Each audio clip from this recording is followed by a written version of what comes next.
Good evening and welcome to The Real Bundaberg. This is the story so far, a deep dive into issues that matter to the community. So let's begin. Sorry, Madam Acting CEO, but there's been conjecture and concern about the minutes from the budget meetings from the 2nd and the 9th of June 2026, confusion around the meeting video not matching the minutes of the meetings, which I believe brings into question the validity and legality of the outcomes of both meetings. Councillor Bartels, I'll just stop you there. I've requested in writing. Yeah, and I will just remind you that today isn't about debate. Today's Today briefing is about meeting the will be put to presentation question. of councillor reports and for councillors to ask questions on those reports. No, I'm asking the question. I'm getting to the question. Well, please ask the question. So I have requested in writing the council seek an external legal review and ruling on everything that occurred at both the budget meeting held on the 2nd and 9th of June 2026 and provide a written explanation to councillors before we vote to adopt the minutes of these meetings. There's been further pushback this morning on whether or not this information will be provided, so I'm hereby asking officially in the briefing meeting the council seek an external legal review and ruling on everything that occurred at both budget meetings held on the 2nd and 9th of June 2026 and provide a written explanation to councillors before we vote to adopt the minutes of the meetings. There will be a meeting of council on the 30th of June 2026. I don't think that's too much to ask for an open and transparent council. Thank you. So just to confirm, councillor Bartels, because I provided a response to that this morning, we have sought legal advice and a written explanation in relation to the queries put to councillors yesterday afternoon. So are you seeking a second legal review? I would like a full review and officially requesting a full review, external legal review and ruling on both meetings before we adopt the minutes. We will take that question. Which I have sent an email to you this morning requesting that formally, and then I've received further pushback from the Mayor, so I'm officially asking for that here in the briefing meeting We today. will take that question. Thank you. What began as Budget Day has become one of the biggest local political stories of the year, with heated council meetings, divided councillors, angry ratepayers and growing questions over the cost of living.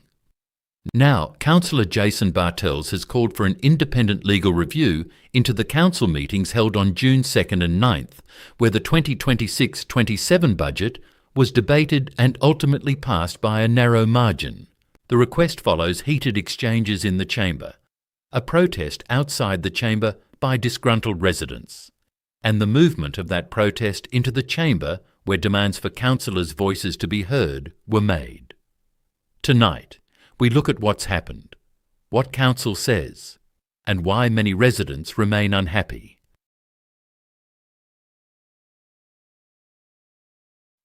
Bundaberg Mayor Helen Blackburn says the increase is necessary.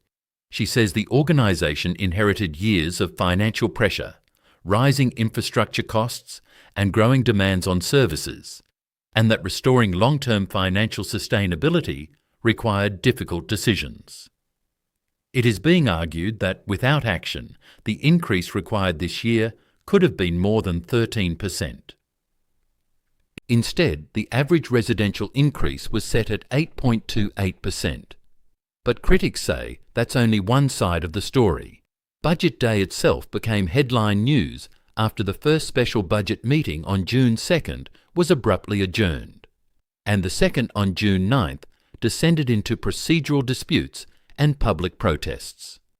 The budget was ultimately passed by a narrow 6 votes to 5. One of the biggest criticisms centres on election promises.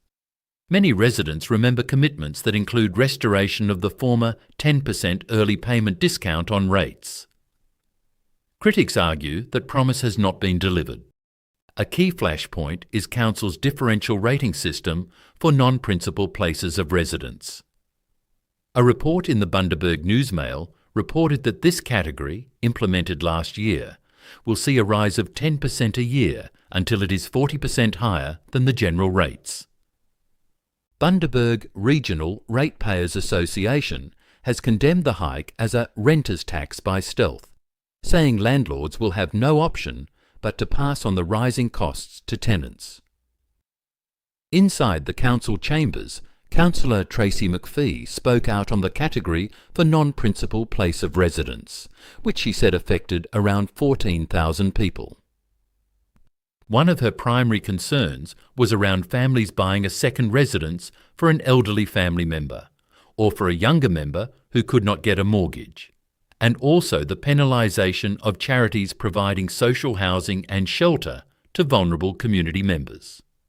With housing affordability already under pressure, that debate is unlikely to disappear.